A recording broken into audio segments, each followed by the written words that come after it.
नमस्कार साथियों, संस्कृति आईएएस के यूट्यूब चैनल पर आप सभी का स्वागत है। चलिए आज की क्लास की शुरुआत करते हैं।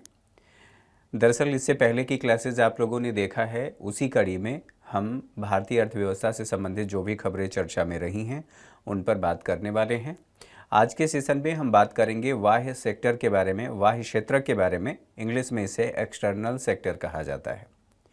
तो एक्सटर्नल सेक्टर, इसमें कौन कौन सी बातें शामिल हैं और इससे संबंधित कौन कौन सी खबरें हैं, एक एक करके देख लेते हैं, समझ लेते हैं। चलिए, तो जो पहली खबर है बाह्य क्षेत्र से संबंधित, भारत का व्यापार घाटा, इंडियाज ट्रेड डेफिसिट।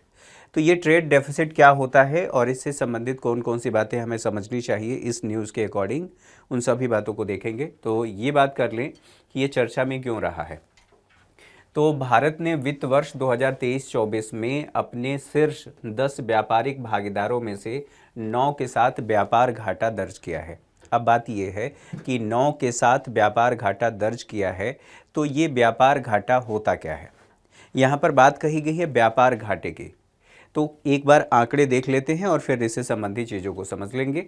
वित्त वर्ष 2023-24 में भारत के जो विदेश व्यापार की स्थिति है वो कुछ इस प्रकार रही है। सबसे बड़े जो व्यापारिक भागीदार हैं, कौन कौन सा व्यापारिक भागीदार है? चीन है, यूएसए है, यूएई है, रूस है और सऊदी अरब है।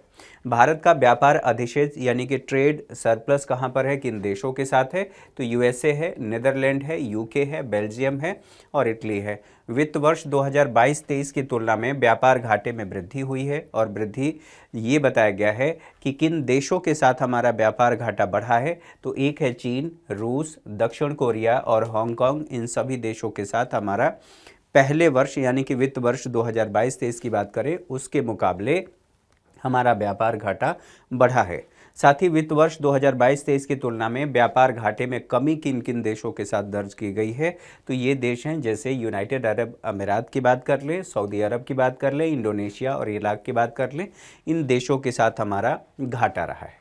अब जो बेसिक बातें हैं, बेसिक बात जैसे कि बाह्य क्षेत्र क्या होता है। बाह्य क्षेत्र का सीधा सीधा सा मतलब ये है कि इसकी 3 स्थितियाँ होती है, 3 को मिला करके बाह्य क्षेत्रक बनता है। या फिर जब आप बाह्य क्षेत्रक पढ़ते हैं तो उसमें 3 चीज़ों को पढ़ना ज़रूरी है। एक है बीओपी और बीओपी के साथ साथ एक्सचेंज रेट होता है जिसे विनिमय दर कहते हैं, और विदेश व्यापार होता है। तो विदेश व्यापार से संबंधित भारत सरकार अपनी नीति बनाती है कि विदेश व्यापार को कैसे मैनेज किया जाए, बढ़ाने घटाने इत्यादि इत्यादि सारी बातें। आप लोगों ने जब जीडीपी पढ़ा होगा, जीडीपी जीएनपी पढ़ा होगा, तो उसमें आप लोगों ने पढ़ा होगा कि C+G+I+X-M। तो जो ये X-M है वही है हमारा वैदेशिक क्षेत्र। ठीक है, जीएनपी में आप लोगों ने ये पढ़ा होगा, तो दरअसल इसमें यही पढ़ा जाता है। अब बात ये होती है जो व्यापार घाटा है, व्यापार घाटे के संदर्भ में या जो भुगतान शेष है, जैसा कि मैंने बताया कि 3 चीज़ें इसमें ध्यान रखनी होती हैं। कैसे कैसे, तो यहाँ पर देख लेते हैं। मैं कह रहा हूँ कि एक्सटर्नल सेक्टर की हम बात कर रहे हैं। एक्सटर्नल सेक्टर में 3 चीज़ों का हम अध्ययन करते हैं। एक तो हम देखते हैं हमारा बीओपी कैसा है, बीओपी के साथ साथ हम एक्सचेंज रेट की बात करते हैं और फिर एक्सटर्नल ट्रेड की बात हम करते हैं। एक्सटर्नल ट्रेड यानी कि वैदेशिक, आप ऐसे कह सकते हैं, फॉरेन ट्रेड कह लीजिए, फॉरेन ट्रेड। ठीक है, तो जो बीओपी है, अब बीओपी की स्थिति को समझना जरूरी है, तब जाकर के आप लोग ये समझ पाएंगे कि दरअसल व्यापार घाटा कहते किसको हैं। तो बीओपी बैलेंस ऑफ पेमेंट जिसको कहा जाता है, ये विवरण है। विवरण क्या है? तो एक वर्ष का, एक वित्तीय वर्ष का विश्व के साथ किए गए लेन देन यानी कि अंतर्राष्ट्रीय स्तर पर किए गए लेन देन का विवरण है। लेन देन के मौद्रिक, ठीक है, मौद्रिक मूल्य का विवरण है। और एक वर्ष में जो आपने लेन देन किया है, जब भी आप अकाउंटिंग के नियमों को पढ़ते हैं तो उसमें ड्वेल इंटरेस्ट सिस्टम होती है। जैसे एग्जाम्पल के तौर पर आप अपने अकाउंट की ही बात करें, जब आप कहीं पर भी पेमेंट करते हैं तो आपके पास मैसेज आता है, क्यूआर कोड आपने स्कैन किया, पेमेंट किया, तो तुरंत मैसेज आता है, your account has been debited dash dash dash. ठीक है, यानी कि जो भी अमाउंट होता है डेबिट का आपके पास आ जाता है। आप मान लीजिए थोड़ी देर के लिए सैलरीड हैं, तो आपके पास जैसे ही आपके अकाउंट में क्रेडिट होता है, यानी कि आपके अकाउंट में पैसा आता है, आपके पास मैसेज आता है, अगर आपका मोबाइल नंबर लिंक्ड है तो आजकल तो सभी का ही है लगभग, तो उसमें लिख करके आता है your account has been credited. यानी जब आपने पेमेंट किया, आपने कोई सामान खरीदा, तो सामान खरीदने का मतलब ये है कि आपने पेमेंट किया है, आपके अकाउंट से डेबिट हुआ है, आपने भुगतान किया है। और क्रेडिटेड यानी कि आपके अकाउंट में आया है, हो सकता है आपने किसी को दिया हो, वो आया हो, ठीक है, या किसी को आपने सेवा दिया हो, उसके बदले आपके अकाउंट में क्रेडिट किया गया हो। तो जो बीओपी है, बीओपी की दो स्थितियां, इसको दो मिलाकर के बनता है, दो अकाउंट होते हैं। एक को कहते हैं करेंट अकाउंट, ठीक है, करेंट अकाउंट, और एक को कहते हैं कैपिटल अकाउंट। अब आप कहेंगे कि ये दोनों तो सीईए ऐसे ही दिख रहा है, तो इसको करेंट अकाउंट, ठीक है, और कैपिटल अकाउंट, ठीक है, दो अकाउंट होते हैं। अब इन जो करेंट अकाउंट होता है, करेंट अकाउंट को दो भागों में बांट दिया जाता है। इसमें कहते हैं विजिबल अकाउंट, ठीक है, विजिबल अकाउंट, या फिर इसी विजिबल अकाउंट को एक और नाम से जाना जाता है। संक्षेप में लिख रहा हूं ताकि समय बच सके, बाकी सारी चीज़ें आप लोगों को समझ में आ सके। इसको कहते हैं ट्रेड अकाउंट, ठीक है, ट्रेड अकाउंट यानी कि व्यापार खाता। अब इसमें जो विजिबल अकाउंट जिसको कह रहे हैं, तो जैसा कि नाम से ही समझ में आ रहा है कि विजिबल जो चीज़ें दिखाई दे रही हैं। जब हम भारत से किसी देश दूसरे देश को निर्यात किसी वस्तु या वस्तु का करते हैं, खास करके वस्तु की बात कर रहा हूं क्योंकि हम यहाँ पर विजिबल अकाउंट की बात कर रहे हैं, ठीक है। तो जब भी कुछ सामान हम यहाँ से निर्यात करते हैं, वो पोर्ट पर जाता है। पोर्ट पर एक व्यक्ति है जो सरकार का, ठीक है, प्रतिनिधित्व करता है, सरकार को रिप्रेजेंट करता है, आप ऐसे ही कह लीजिए। तो जो ऑफिसर वहाँ पर बैठा है, जितना भी सामान आप भेज रहे हैं उसे वो रिकॉर्ड करता है कि आपने कितने मूल्य का कौन सा सामान, भेजने वाला कौन है, कहाँ पर भेज रहा है, कहाँ से आया है, इत्यादि बातें, और उसका मौद्रिक मूल्य क्या है वो रिकॉर्ड कर लेता है। इसका मतलब ये है कि ये विजिबल अकाउंट है, और विजिबल अकाउंट है तो मैं इसको ऐसे कह रहा हूँ कि इसी को एक और नाम से जाना जाता है जिसे कहा जाता है ट्रेड अकाउंट। तो ट्रेड अकाउंट में हम ऐसे कहेंगे कि यहाँ पर गुड्स का, ठीक है, या कह लीजिए वस्तुओं के व्यापार से ये संबंधित है। दूसरा है जिसे कहा जाता है इनविजिबल अकाउंट, ठीक है, इनविजिबल अकाउंट, ठीक है।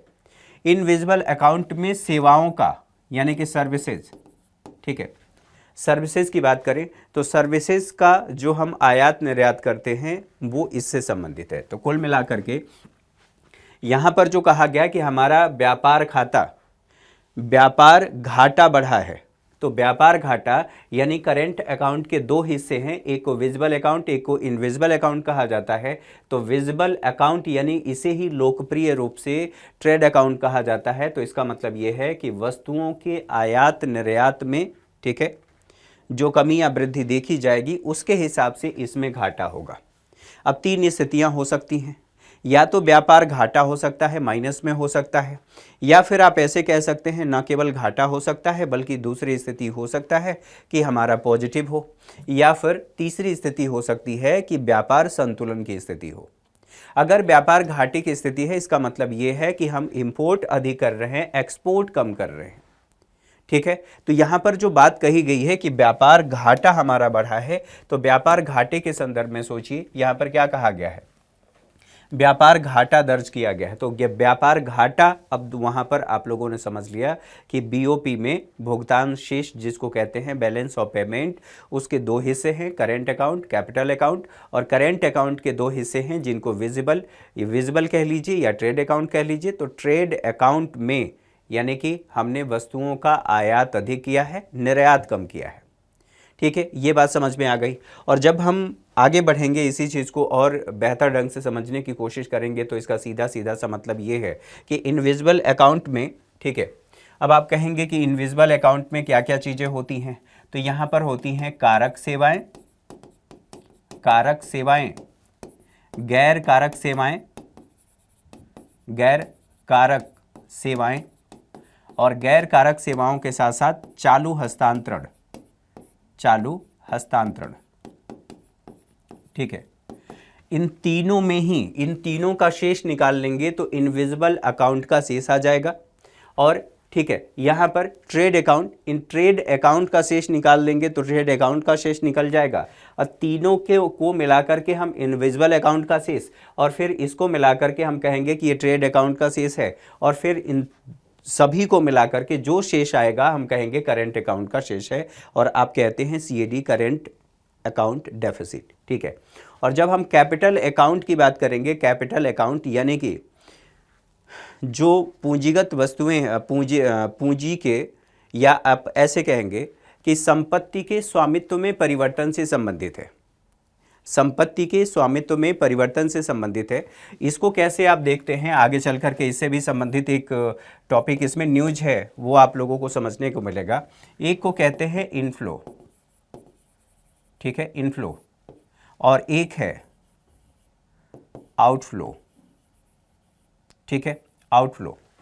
इनफ्लो का मतलब भारत में, ठीक है, पैसा आ रहा है, और यहां पर आउटफ्लो का मतलब भारत से पैसा जा रहा है। तो अगर भारत को IMF से, मान लीजिए कि IMF से ऋण मिल गया, तो IMF से ऋण मिलने का मतलब ये है कि भारत में इनफ्लो हुआ है। लेकिन समझने वाली बात ये है कि जो इनफ्लो हुआ है ये हमारी लायबिलिटी है। अगर हमें ऋण मिला है तो वो ऋण हमें ब्याज के साथ IMF को लौटाना भी है। तो ये क्या है, ये हमारी अर्थव्यवस्था के लिए अच्छा नहीं है। जब हम आउटफ्लो की बात करते हैं, मान लीजिए भारत की ONGC, ठीक है, ONGC कंपनी या कोई भी भारत की कंपनी किसी दूसरे देश में जाकर के वहाँ पर संपत्ति खरीद रही है, तो संपत्ति खरीद रही है इसका मतलब यहाँ से पैसा जा तो रहा है, लेकिन वहाँ पर विदेश में हमारी परिसंपत्ति सृजित हुई है और उससे हमें दीर्घकालिक लाभ प्राप्त होगा। या फिर आप यूँ कह लें कि भारत ने श्रीलंका को ऋण दे दिया है। यदि भारत ने श्रीलंका को ऋण दिया है तो भारत का अकाउंट क्या होगा, डेबिट होगा, यानी कि आउटफ्लो हुआ है, मनी यहाँ से गई है, और चूंकि मनी यहाँ से गई है तो हम इसी को कहेंगे कि आउटफ्लो हुआ है। लेकिन विदेश में इसको ये भी कहा जाएगा कि विदेश में भारत की संपत्ति बढ़ी है क्योंकि श्रीलंका अब, ठीक है, जो ऋण लिया है वो ब्याज के साथ भारत को वापस करेगा। किसी भी देश की बात कर लीजिए, यदि भारत ने दिया है। तो ये सारी बातें समझ में आ गई। ये इनफ्लो और आउटफ्लो आगे चल कर के न्यूज़ में प्रयोग होगा, तो इसीलिए मैंने यहाँ पर बता दिया। आगे बढ़ते हैं, इससे संबंधित डेटा को देख लेते हैं और क्या कह रहा है कि विश्व व्यापार संगठन की विश्व व्यापार सांख्यिकी 2023 समीक्षा के आंकड़े के अनुसार ये बताया गया है कि भारत का जो निर्यात है, भारत का निर्यात, तो भारत किसका निर्यात कर रहा है, वैश्विक कृषि निर्यातों में भारत का जो स्थान है वो 8वां है। वस्तु निर्यात में या वस्तुओं के निर्यात की बात करें तो भारत का स्थान 18वां है, और सेवा के निर्यात के मामले में भारत का स्थान विश्व में 7वां स्थान है या 7वां है। व्यापार घाटा क्या होता है ये मैं आप लोगों को बता चुका हूं। तो किसी देश के आयात का मूल्य, यहाँ पर ध्यान रखेंगे, वस्तुओं की मात्रा की बात नहीं की जाएगी, आयात का मूल्य होगा। आयात का मूल्य कैसे होगा, थोड़ी देर के लिए समझ लें कि भारत अपनी आवश्यकता का 80 से लेकर के 85% तेल का आयात करता है। और चूंकि भारत तेल का आयात करता है तो किसी कारणवश, अब मान लेते हैं इसी आंकड़े को कि हम 85% तेल का आयात करते हैं। अब इसका हम मूल्य देखेंगे, ठीक है, इसका हम मूल्य देख लेंगे। अब हो सकता है कि हम उतने ही, ठीक है, हमने 1000 लीटर, ऐसे एग्जाम्पल के तौर पर मान लेते हैं, 1000 लीटर हमने पेट्रोलियम उत्पादों का आयात किया या कच्चे तेल का आयात किया। पहले भी उतना ही कर रहे थे, आज भी उतना ही कर रहे हैं, लेकिन भू राजनीतिक परिस्थितियों के कारण ट्रंप अमेरिका के राष्ट्रपति बन गए हैं। उन्होंने कुछ ऐसे दकियानूसी निर्णय ले लिए जिसकी वजह से हो सकता है कि विश्व में टेंशन बढ़ जाए, और टेंशन बढ़ने की वजह से हमें तेल अब महंगा मिलने लगे। तो हमारी मात्रा तो उतनी है लेकिन मूल्य बढ़ गया। तो इसलिए यहाँ पर कहा गया है कि आयात का मूल्य यदि बढ़ जाए, ठीक है, या आयात का मूल्य बढ़ जाए या निर्यात का मूल्य कम हो जाए, ठीक है, तो ऐसी स्थिति में हम कहेंगे कि व्यापार घाटा है। अगेन, किसी देश के आयात का मूल्य निर्यात के मूल्य से अगर अधिक हो जाए, यानी कि कहने का मतलब यह है कि हम आयात किसी देश से कम कर रहे हैं, विश्व के देशों से कम कर रहे हैं, और निर्यात हम कम कर रहे हैं। आयात अधिक कर रहे हैं, निर्यात कम कर रहे हैं। क्लियर है। अन्य नाम इसे क्या कहा जाता है, नकारात्मक व्यापार संतुलन भी कहा जाता है। क्लियर है यहाँ तक बातें? इससे संबंधित जो बातें थी वो आप लोगों ने समझ लिया। आगे बढ़ते हैं। अब इसमें देख लेते हैं कि भारत के उच्च व्यापार घाटे के कारणों की बात कर लें कि क्यों ऐसा हो रहा है। आयात के मूल्य में हमारी वृद्धि हो गई है। जैसे किन किन वस्तुओं का? तो सोना, हम क्या करते हैं सोने का, अभी शादियों का मौसम आ रहा है और उसमें क्या होगा कि इतने तोले सोना चढ़ाया गया, इतना सोना दिया गया और उसके बाद वो क्या होता है, वो तिजोरी में बंद, और तब ज़रूरत पड़ेगी जब दिखावा करना हो। दिखावा कहाँ? या तो किसी की घर में शादी हो या रिश्तेदार के यहाँ शादी हो, तब वो निकलेगा, बाकी समय वो पड़ा रहेगा। तो निवेश के विकल्प के रूप में तो माना जाता है, ठीक बात है, लेकिन उसकी वजह से हमें आयात करना पड़ता है क्योंकि हमारे देश में इसके व्यापक स्रोत उपलब्ध नहीं है। कच्चा तेल हम अपनी लगभग 80 से 85% आवश्यकता की पूर्ति यहीं से करते हैं। फार्मास्यूटिकल सामग्री की बात कर लें, ठीक है, गैर जरूरी वस्तुओं का हम आयात करते हैं, जैसे उपभोक्ता और टिकाऊ वस्तुएं, लग्जरी गुड्स के मांग में हमारे देश में वृद्धि होती है, हम बड़ी बड़ी गाड़ियां मंगवा लेते हैं, है ना। तो आयात हमारा बढ़ता है और आयात बढ़ रहा है यानी कि हमें विदेशी मुद्रा में भुगतान करना पड़ेगा। हम निर्यात कर नहीं रहे हैं और पोर्च कार या फिर BMW या मर्सिडीज हम आयात कर रहे हैं, ऐसे समझ लीजिए। अर्थव्यवस्था के विकास क्रम और अवसंरचना कारकों की बात कर लें, लॉजिस्टिक लागत हमारी अधिक होती है, लॉजिस्टिक लागत हमारी अधिक हो जाती है। हमारे देश में अवसंरचना बेहतर नहीं है, इसके साथ साथ हमारा लॉजिस्टिक कॉस्ट जो होता है वो अधिक हो जाता है। और संरचना विकास की कमियां भी हमारे देश में हैं, जिसकी वजह से हमारी उत्पादन लागत भी बढ़ जाती है। तो इस वजह से, ठीक है, यानी कि अर्थव्यवस्था के विकास के क्रम में जो स्थितियां देखने को मिल रही हैं उसके संदर्भ में बात की जा रही है। देश की घरेलू नीतियां भी कुछ ऐसी हैं, जैसे इन्वर्टेड ड्यूटी व्यवस्था के बारे में हम लोगों ने पहले ही पढ़ लिया था, ठीक है। वस्तुओं के निर्यात पर बार बार प्रतिबंध लगाया जाता है। जब भी कोई ऐसी स्थिति आई, तो जब शेख हसीना प्रधानमंत्री थी तो उन्होंने कहा था, वो प्रधानमंत्री से मिलने आई थी हमारे देश के, तो उन्होंने कहा था कि भैया हमारे देश में नॉनवेज बहुत ज़्यादा खाया जाता है, और जैसे ही भारत में प्याज की शॉर्टेज हुई, पता चला कि प्याज के निर्यात को हमने बैन कर दिया, प्याज का निर्यात नहीं होगा। वो जब आई तो उन्होंने कहा कि भैया प्याज आप निर्यात जब चाहें बंद कर देते हैं, कम से कम बता तो देते, हम वैकल्पिक व्यवस्था कर लेते। तो निर्यात पर प्रतिबंध लगा दिया जाता है। जब देश में ऐसी स्थिति आती है, गेहूं के निर्यात पर प्रतिबंध लगाया गया था, प्याज के निर्यात पर, इस तरह की जो चीज़ें हैं निर्यात पर हम प्रतिबंध लगा देते हैं। और जब हम प्रतिबंध लगाएंगे तो इसका मतलब सीधा सीधा सा ये है कि हमारा जो मूल्य है, निर्यात का मूल्य कम हो जाएगा, आयात का मूल्य बढ़ जाएगा। अन्य की बात करें तो FTA फ्री ट्रेड एग्रीमेंट का बेहतर ढंग से लाभ नहीं उठा पाता है भारत। कोई देश, किसी देश में बात करें तो किसी देश में उत्पादन लागत कम होती है और भारत में अवसंरचना विकास पर्याप्त मात्रा में नहीं हुआ है। और हमारे देश में जो इकोसिस्टम है, हमारे देश में जो टेक्नोलॉजी है, टेक्नोलॉजी तो है लेकिन पिछड़ी हुई टेक्नोलॉजी है। हमारे देश में दूरसंचार सेवाओं का विस्तार बहुत हुआ है, सबके हाथ में मोबाइल है, लेकिन कॉल ड्रॉप की दिक्कत सबसे ज़्यादा है। आप दिल्ली जैसे एरिया की बात कर लीजिए, दिल्ली राष्ट्रीय राजधानी क्षेत्र है, लेकिन यहीं पर नेटवर्क नहीं आता, तो ग्रामीण क्षेत्रों की बात ही छोड़ दीजिए।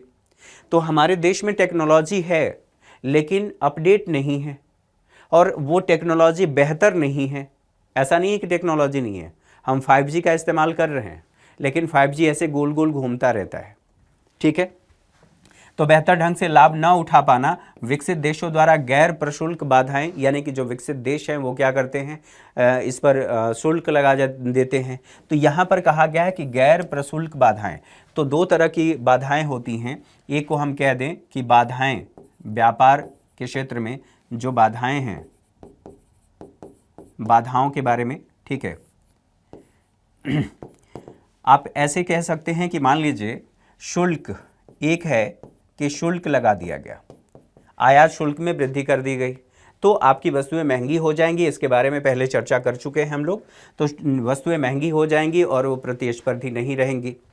तो भले ही आप अपने देश में वस्तुएं बना रहे हैं, उसके बावजूद भी समस्या उत्पन्न होगी, ठीक है, क्योंकि आप प्रतिस्पर्धा नहीं कर पाएंगे, आपकी उत्पादन लागत अधिक है। इसके साथ साथ यहाँ पर कहा गया है कि गैर प्रशुल्क, ठीक है, गैर प्रशुल्क बाधाएं तो जो गैर प्रशुल्क बाधाएं हैं, इसका मतलब ये है कि आपने मात्रात्मक प्रतिबंध लगा दिया। यहां पर मात्रात्मक प्रतिबंध लगा दिया कि भैया हम आपसे ना केवल 100 वस्तुएं मंगाते थे, हम आपसे 50 ही मंगाएंगे, तो हमारे निर्यात का मूल्य कम हो जाएगा। इसके अलावा एक और यहां पर देखिए मात्रात्मक, दूसरा हो गया गुणात्मक। गुणात्मक का मतलब क्या है कि आपके द्वारा निर्यात की गई वस्तुओं की क्वालिटी खराब है, इसलिए हम आपके देश से वस्तुएं नहीं मंगाएंगे। तो फ्री ट्रेड एग्रीमेंट तो हो रहा है, लेकिन उसका लाभ भारत नहीं उठा पा रहा है। क्यों नहीं उठा पा रहा है? क्योंकि हमारे देश में टेक्नोलॉजी है नहीं। हम उतने बड़े पैमाने पर निर्यात में विविधता लाने की कोशिश नहीं कर पा रहे हैं, न तो विविध उत्पादों को बना पा रहे हैं और न ही हम निर्यात में विविधता ला पा रहे हैं। इसका समाधान कैसे हो सकता है? हम निर्यात में विविधता लाने की कोशिश करें। हम न केवल वस्तुओं और सेवाओं की ही बात कर लें, वस्तुओं और सेवाओं उनमें विविधता लाएं, बल्कि डेस्टिनेशन में भी विविधता लाएं। अगर अमेरिका बैन कर रहा है या कोई अन्य देश बैन कर रहा है, वो गैर प्रशुल्क बाधाएं लगा रहा है, तो हम कोई और दुकान देखें। कहने का ठेठ मतलब यही है कि हम आपने लगा दिया है, कोई बात नहीं, हम दूसरी जगह बेचेंगे, तो हम दूसरी दुकान देखेंगे। ठीक है, उसी की बात यहाँ पर की जा रही है। चलिए आगे बढ़ें, कुछ और चीज़ों को समझ लें। यहाँ पर उच्च व्यापार घाटे का अर्थव्यवस्था पर प्रभाव क्या होगा? नकारात्मक प्रभाव की बात कर लें तो नकारात्मक प्रभाव और सकारात्मक प्रभाव दोनों ही प्रभाव होंगे। आयात मूल्य में वृद्धि से जो हमारा फॉरेक्स रिजर्व है, फॉरेक्स रिजर्व विदेशी मुद्रा भंडार हमारा कम होगा, क्योंकि जब हम आयात कर रहे हैं तो हमें विदेशी मुद्रा में पेमेंट भी तो करना है। तो पेमेंट करने का मतलब ये है कि हमारा जो फॉरेक्स रिजर्व है या फॉरेक्स है उसमें कमी आएगी। क्लियर है? घरेलू मुद्रा, इसका डेप्रेशिएशन होगा, और डेप्रेशिएशन होने से इसका मतलब यह भी हुआ कि हमारा CAD बढ़ेगा, करेंट अकाउंट डेफिसिट बढ़ेगा। और करेंट अकाउंट डेफिसिट क्या होता है अभी मैंने बताया। अब यहाँ पर कहेंगे कि ये जो डेप्रेशिएशन है मुद्रा, जो भारतीय मुद्रा है हमारी घरेलू मुद्रा, उस घरेलू मुद्रा का मूल्य ह्रास होगा। इसका मतलब ये हुआ कि मान लीजिए जो हमारा रुपया है यहाँ पर 80 मान लीजिए, ये 80 रुपये बराबर अब $1 हो जाएगा। ठीक है, ऐसा इसलिए होगा क्योंकि इसकी डिमांड बाजार में अधिक है। ठीक है, चलिए क्रेडिट रेटिंग, यानी कि क्रेडिट रेटिंग जो एजेंसियां हैं, क्रेडिट रेटिंग एजेंसियां भारत की क्रेडिट को भी घटा करके दिखाएंगी। और घटा करके दिखाने का मतलब ये है कि क्रेडिट रेटिंग में कमी के कारण उच्च ब्याज दर पर हमें ऋण भी मिलेगा। क्लियर है? यहाँ पर सकारात्मक प्रभावों की बात करें तो वस्तुओं और सेवाओं के व्यापक विकल्प हमें मिलेंगे। जब हम आयात करते हैं तो उसका फ़ायदा क्या होता है? हमारे पास केवल एप्पल का ही फ़ोन नहीं है, उसके सब्स्टिट्यूट भी उपलब्ध हैं। तो हमारे पास बहुत सारे, ठीक है, व्यापक विकल्प हैं मोबाइल के क्षेत्र में, अन्य सभी क्षेत्रों में। अगर आपके पास आपकी परचेजिंग पावर है तो आपका मन करता है आप पोर्च कार खरीदिए, आपका मन करता है आप BMW खरीदिए, आपका मन करता है आप मर्सिडीज़ खरीदिए, आपका मन करता है आप रोल्स रॉयल खरीदिए, लेकिन उसको आप खरीद ऐसे नहीं सकते। हाल फिलहाल में जो एक है ना कि तुम्हारा लहजा बता रहा है तुम्हारी दौलत नई नहीं है, तो नए नए जो अमीर बने हैं वो चाह करके भी नहीं खरीद सकते रोल्स रॉयल, ध्यान रखेंगे। चलिए, तो व्यापक विकल्प हमारे पास होगा। जो पूंजीगत वस्तुएं हैं, अगर पूंजीगत वस्तुओं का आयात हम करते हैं, अब यहाँ पर ध्यान रखने वाली बात है कि यदि व्यापार घाटा पूंजीगत वस्तुओं के आयात से होता है तो वो अर्थव्यवस्था के लिए अच्छा है। अर्थव्यवस्था के लिए क्यों अच्छा है? इसलिए अच्छा है क्योंकि जो पूंजीगत वस्तुएं आपने आयात किया है, मान लीजिए कोई टेक्नोलॉजी आपने दूसरे देश से आयात किया है, इसका फ़ायदा ये होगा कि हमारे देश में जो उत्पादन की गति है वो बढ़ जाएगी, हमारा आयकर बढ़ सकता है, यानी कि प्रति इकाई उत्पादन लागत में कमी आ सकती है। और प्रति इकाई उत्पादन लागत में यदि कमी आएगी तो इसका मतलब ये है कि दीर्घकाल में, लंबे समय में वो अर्थव्यवस्था के लिए फ़ायदेमंद होगा, क्योंकि हमारी उत्पादन की क्षमता बढ़ जाएगी।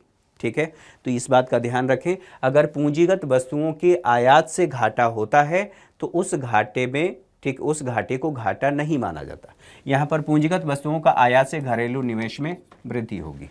ठीक है, चलिए इन बातों को समझने के बाद अब कुछ और बातें। निर्यात बढ़ाने के लिए उपाय क्या क्या किए गए हैं, कौन कौन से उपाय किए गए हैं ताकि हम अपने निर्यात को बढ़ा सकें।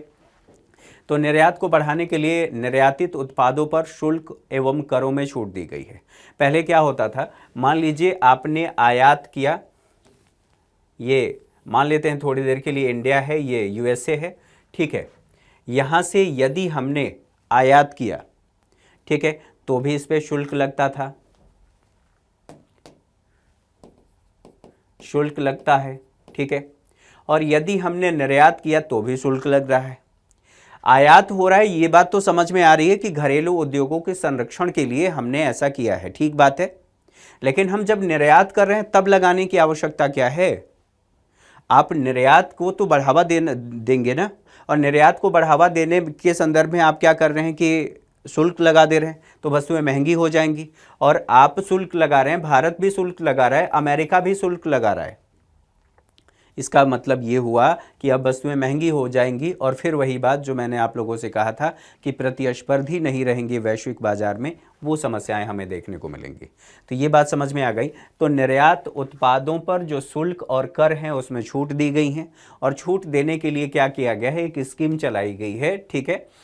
और इस स्कीम ये स्कीम कौन चलाया है, तो वाणिज्य और उद्योग मंत्रालय के द्वारा चलाया गया है। और ये कहा गया है कि केंद्र, राज्य और स्थानीय जो सरकार हैं वे इन करों में छूट देंगी, और करों में छूट दिया गया है जिससे भारत का निर्यात बढ़ रहा है, ठीक है। इसके अलावा अब कहेंगे कि और कौन सी पहल की गई है, तो ट्रेड कनेक्ट ई प्लेटफॉर्म है, वाणिज्य एवं उद्योग मंत्रालय के द्वारा शुरू किया गया है।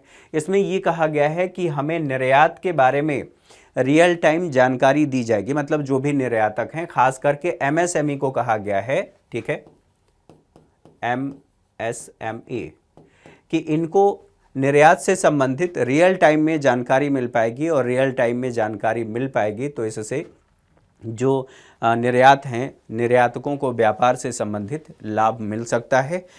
अब सवाल ये है कि ये पहल किसकी है, तो एक तो एग्जिम बैंक की है, एग्जिम बैंक जो निर्यात से संबंधित है।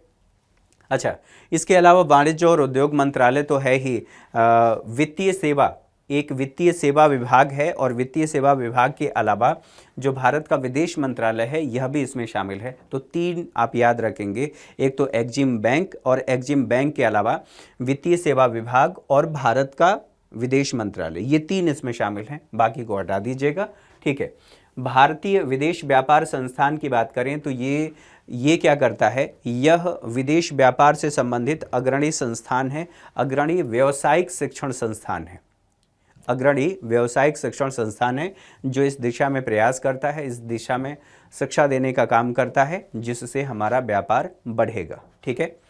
तो इससे संबंधित बातों को आप लोगों ने देख लिया। इन बातों को देखने और समझने के बाद आगे बढ़ते हैं अगली न्यूज़ पर। यह प्रत्यक्ष विदेशी निवेश की बात कर रहा है, फॉरेन डायरेक्ट इन्वेस्टमेंट, संक्षेप में एफडीआई। तो अमूमन सभी लोग एफडीआई के बारे में जानते हैं, फिर भी एक बार चर्चा कर लेते हैं ये क्यों न्यूज़ में रहा है। तो वित्त वर्ष 2023-24 की बात करें, 2023-24 में भारत में 44.42 बिलियन डॉलर का एफडीआई निवेश हुआ है। कितना? 44.42 बिलियन डॉलर का एफडीआई निवेश हुआ है। अब एफडीआई निवेश तो हुआ है, लेकिन ध्यान रखेंगे ये कौन इसका आंकड़ा जारी किया है। तो जो आंकड़ा जारी किया है उद्योग संवर्धन एवं आंतरिक व्यापार विभाग के द्वारा ये आंकड़े जारी किए गए हैं, और ये कहा गया है कि 2023-24 में जो एफडीआई हैं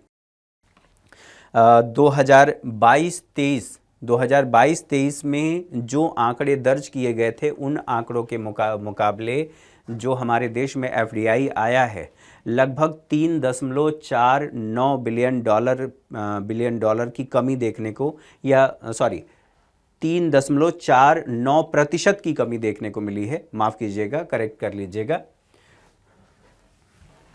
4.39%। ये कमी कब की? तो 2022-23 में, जो 2022-23 में हमारे देश में एफडीआई आया है उसके मुकाबले 2023-24 में इतने की कमी देखी गई है, ठीक है। ये बात समझ में आ गई। अच्छा, अब एफडीआई से संबंधित दो बातें आप लोगों को ध्यान रखना है कि एफडीआई और एक होता है एफआईआई, कई बार उसे फॉरेन पोर्टफोलियो इन्वेस्टमेंट भी कहा जाता है। तो फॉरेन पोर्टफोलियो इन्वेस्टमेंट पहले पढ़ा जाता था, अब उसको बदल करके FII ही कहा जाता है। मोस्टली आप देखेंगे तो मोस्टली किताबों में FII ही मिलेगा, फॉरेन इंस्टीट्यूशनल इन्वेस्टमेंट।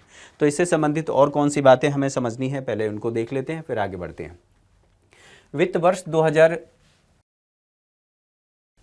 2023, ठीक है, 23-24 में FDI संबंधी जो ट्रेंड रहा है उस ट्रेंड के बारे में बात करें तो सर्वाधिक FDI प्राप्त करने वाले जो राज्य हैं उन राज्यों की बात कर लें तो महाराष्ट्र सबसे पहले स्थान पर रहा है, फिर गुजरात रहा है, फिर कर्नाटक रहा है।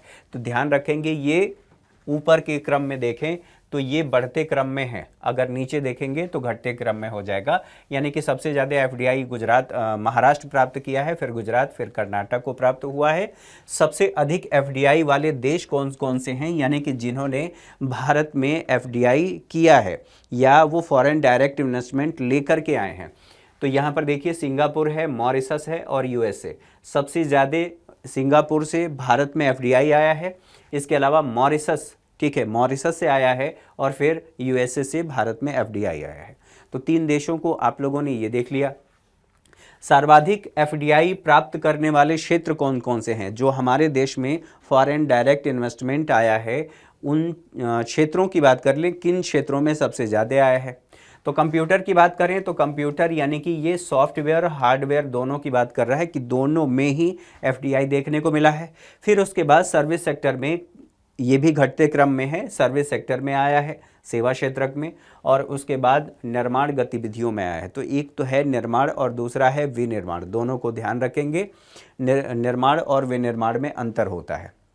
संक्षेप में बताऊं, भवन का निर्माण होता है, ठीक है, और जो ब्रेड बनता है विनिर्माण आप कहते हैं, ठीक है। तो निर्माण ऐसी प्रक्रिया है जिसमें अगर आप चाहें तो जो कच्चा माल आपने लगाया है उस माल को पुनः आप प्राप्त कर सकते हैं। जो उसमें मटेरियल आपने लगाया है वो आप पुनः प्राप्त कर सकते हैं। जैसे आपने बिल्डिंग को तोड़ा, जब तोड़ रहे हैं तो आपको ईंट मिल गया है, हो सकता है सरिया भी मिल जाए, ठीक है। लेकिन अगर आपने गेहूं से आटा, आटे से ब्रेड बना लिया है तो आप कितनी भी कोशिश कर लीजिए, आप दोबारा गेहूं को प्राप्त नहीं कर सकते। ये विनिर्माण प्रक्रिया है, विनिर्माण है, ठीक है। तो ये आप लोगों ने समझ लिया। अच्छा, 2004 से लेकर के 2024 में जो FDI का इनफ्लो रहा है, अब ध्यान रखेंगे इनफ्लो की बात मैंने आप लोगों को पहले ही बता दिया था कैपिटल अकाउंट बताते समय। तो इनफ्लो यानी कि भारत में आया है, और भारत में मुद्रा, विदेशी मुद्रा आया है, इसका मतलब ये है कि ये लाभ लेकर के फिर जाएगा, यानी कि ब्याज के साथ ये जाएगा, प्रॉफिट कमा करके जाएगा। अब सवाल ये होता है कि जो FDI है, ठीक है, FDI और FII दोनों में से अस्थाई कौन सा होता है और इनकी प्रकृति कैसी होती है, यहाँ से भी सवाल बनता है। फिलहाल के लिए इन आंकड़ों को देख लेते हैं, फिर आगे बढ़ते हैं। 3 बड़े निवेशक देश कौन कौन से हैं, तो इनफ्लो के संदर्भ में बात कर रहे हैं। इनफ्लो मॉरिशस है, सिंगापुर है और USA है, ये देख लीजिए, ठीक है। क्रम से है, यानी कि सबसे पहले स्थान पर, दूसरे स्थान पर सिंगापुर, तीसरे स्थान पर USA है, ठीक है। 3 बड़े निवेशक देश हैं और प्राप्त करने वाले 3 बड़े जो क्षेत्रक हैं, ठीक है, यहां पर प्राप्त करने वाले 3 बड़े क्षेत्र कौन कौन से हैं, सेवा क्षेत्र, कंप्यूटर और ट्रेंडिंग, ठीक। तो इनफ्लो के क्षेत्र में। अच्छा, अब इससे संबंधित जितनी बातें थी वो आंकड़ों को तो आप लोगों ने समझ लिया। इन आंकड़ों को समझने के बाद अब आप लोगों के जहन में यह आएगा कि हम लोगों ने विदेशी निवेश की बात की,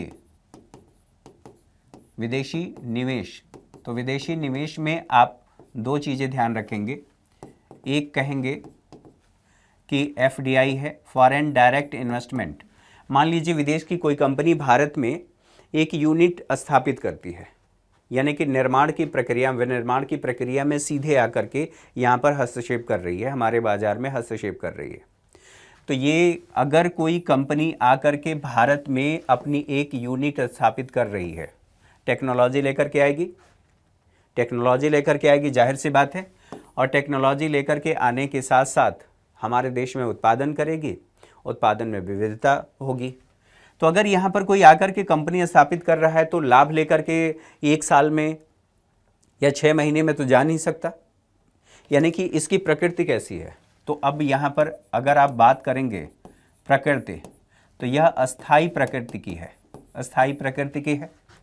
अब फॉरेन पोर्टफोलियो इन्वेस्टमेंट, ठीक है, फॉरेन पोर्टफोलियो इन्वेस्टमेंट, पहले स्थिति ये थी कि फॉरेन पोर्टफोलियो इन्वेस्टमेंट में एक संस्था है जिसका नाम है FATF, ठीक है, फाइनेंशियल एक्शन टास्क फोर्स।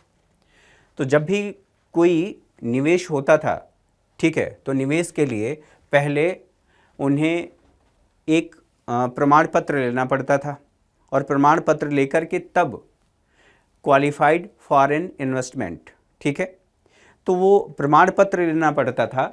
आगे चल कर के उसे हटा दिया गया।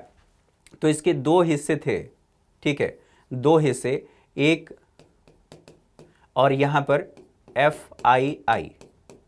समय के साथ इसे हटा दिया गया तो अब क्या बचा, केवल FII बचा। तो इसीलिए जैसा कि मैंने आप लोगों से पहले कहा कि जो FII है फॉरेन पोर्टफोलियो इन्वेस्टमेंट, इसे FII भी कह दिया जाता है, फॉरेन इंस्टीट्यूशनल इन्वेस्टमेंट। तो ये किसी देश में जाकर के अपनी यूनिट लगाई गई है, इसलिए मैंने कहा कि यह अस्थाई प्रकृति के है। और न केवल यह अस्थाई प्रकृति के है, बताइए जो प्रबंधन और संचालन है इस पर नियंत्रण किया जा सकता है, और न केवल नियंत्रण किया जा सकता है, इसको हम ऐसे भी कह सकते हैं कि यह भौतिक परिसंपत्तियों में किया गया निवेश है। यहाँ पर जोखिम की संभावनाएं भी अधिक होती हैं। जब FDI होगा तो जो निवेशक है उसके लिए, उस निवेशक के लिए बात करें तो जोखिम भी अधिक होता है, जोखिम अधिक होता है। जोखिम अधिक क्यों होगा? मान लीजिए उस देश में सरकार अस्थिर है, या फिर जो बाजार के अन्य कारक हैं, उत्पादन के अन्य कारक हैं, उनमें स्थितियां खराब हो गई हैं। बाजार की स्थितियों के बारे में बात कर लीजिए, तो अन्य कारकों की वजह से उत्पादन प्रभावित हो सकता है, सरकार की नीति बदल सकती है, सरकार अस्थायी हो तो ऐसी स्थिति में यह जोखिम, इसमें जोखिम अधिक होता है। अच्छा, जोखिम निवेशक के संदर्भ में बात हो रही है, जो निवेश कर रहा है उसके लिए जोखिम अधिक है। एक और बात यहाँ पर सोचिए, हम लोगों ने ये भी बात कर लिया कि इसकी प्रकृति अस्थायी होती है, यानी कि स्थिर प्रकृति की होती है। यह उत्पादन में निवेश किया गया है, प्रबंधन में हस्तक्षेप किया जा सकता है जिस देश में किया गया है, क्योंकि रूल्स और रेगुलेशन को फॉलो करना पड़ेगा। जब हम इसकी बात कर रहे हैं फॉरेन पोर्टफोलियो इन्वेस्टमेंट की, तो इसकी प्रकृति कैसी होगी? प्रकृति को जानने के लिए सबसे पहले ये जानना होगा कि ये निवेश कहाँ पर हो रहा है। तो ये जो निवेश हो रहा है इसको हम कह रहे हैं कि यह शेयर बाजार में निवेश हो रहा है, और शेयर बाजार के शेयर में निवेश हो रहा है, किसी कंपनी के शेयर में निवेश हो रहा है। और चूंकि निवेश हो रहा है तो हो सकता है कि शॉर्ट टर्म में यहाँ पर लाभ अधिक हो, और जैसे ही लाभ अधिक हुआ तो जो ये निवेशक है वो क्या करेगा, अपना लाभ लेगा, प्रॉफिट लेगा और निकल जाएगा। और इसीलिए आप जब मनी में पढ़ते हैं, मनी के प्रकार में, तो कहा जाता है हॉट मनी, ठीक है। अच्छा, अब हॉट मनी क्यों कहा गया है ये बात आप लोगों ने समझ लिया।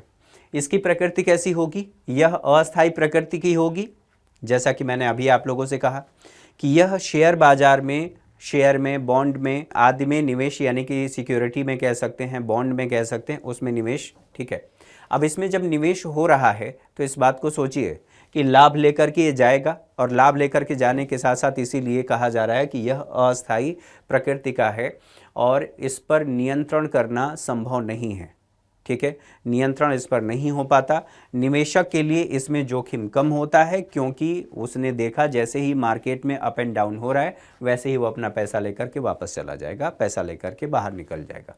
तो इससे संबंधित जो बातें थी उन सभी बातों को देख लिया, समझ लिया आप लोगों ने कि क्या क्या बातें यहाँ से प्रश्न कौन कौन से पूछे जा सकते हैं। आगे चलते हैं, अगले प्रश्न को देख लेते हैं। अंतर्राष्ट्रीय मुद्रा कोष, इंटरनेशनल मॉनेटरी फंड के बारे में न्यूज़ प्रकाशित हुई है, और ये जो न्यूज़ है ये केवल यहाँ पर जो चर्चा में दिया गया है केवल उसी की वजह से नहीं है, कई कारणों से ये लगातार IMF चर्चा में रहा है। तो हो सकता है ये आपसे पूछा जा सकता है, ठीक है, पूछ लिया जाए, क्योंकि पाकिस्तान के संदर्भ में भी चर्चा रहा है, और इसी को जोड़ करके भारत ने जो 1991 में रिफॉर्म किया था, ठीक है, एलपीजी रिफॉर्म हुआ था, उस रिफॉर्म को लेकर के पृष्ठभूमि में जाकर के सवाल पूछा जा सकता है। देखिए ये चर्चा में क्यों रहा है, तो मिस्र के लिए, ठीक है, मिस्र के लिए आईएमएफ ने EFF, अब EFF क्या है आगे चल करके हम इसको विस्तार से समझेंगे। EFF के अंतर्गत एक्सटेंडेड अरेंजमेंट की समीक्षा पूरी कर लिया है और पूरा करने के बाद अब एक्सटेंडेड फंड फैसिलिटी का लाभ अब मिस्र को मिल जाएगा।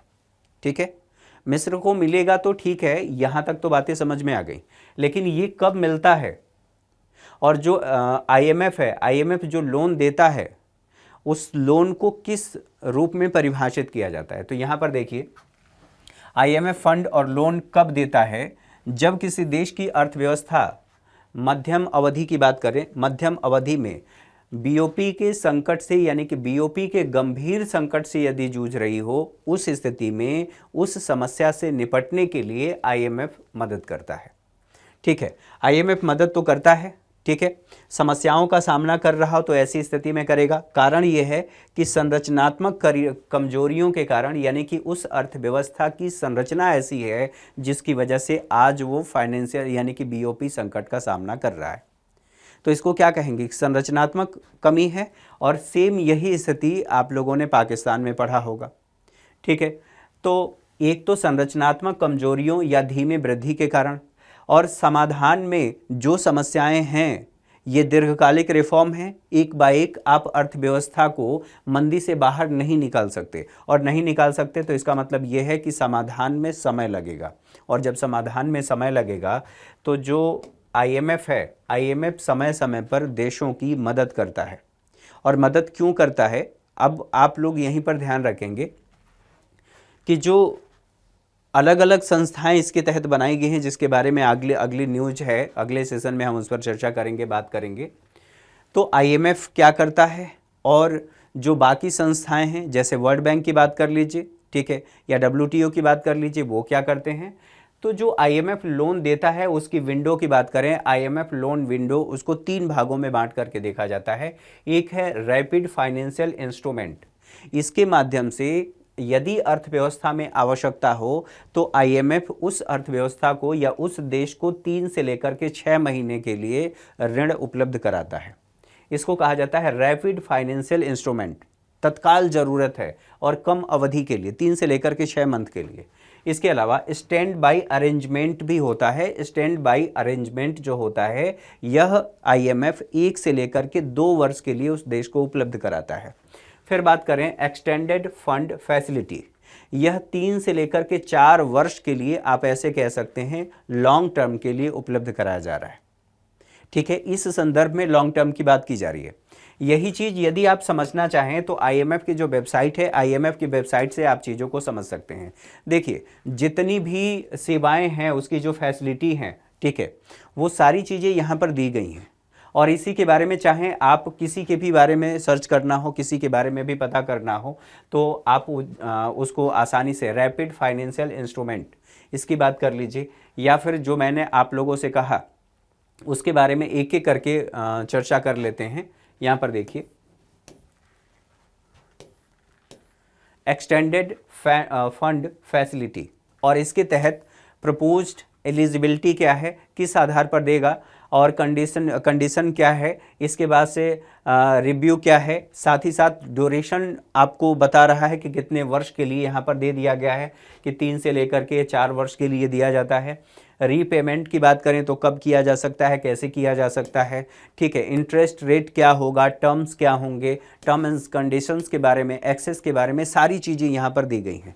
अगर आपको लगता है कि मुझे और चीज़ें समझने की आवश्यकता है तो यहाँ पर सारी चीज़ें, जैसे मैंने आपसे कहा कि रैपिड फाइनेंशियल इंस्ट्रूमेंट के बारे में, तो रैपिड फाइनेंशियल इंस्ट्रूमेंट ये यहाँ पर निकल करके आ गया। प्रपोज्ड की बात करें, एलिजिबिलिटी की बात करें, इसके अलावा विंडो की बात करें तो इसमें क्या क्या देगा ये भी क्राइटेरिया बताया गया है। फूड के लिए, लार्ज नेचुरल डिजास्टर के लिए, अगर नेचुरल डिजास्टर होता है किसी देश में तो उसके लिए क्या देता है, कैसे और कितना % देगा, जीडीपी का % देगा या कैसे देगा, सारी चीज़ें यहाँ पर बताई गई हैं।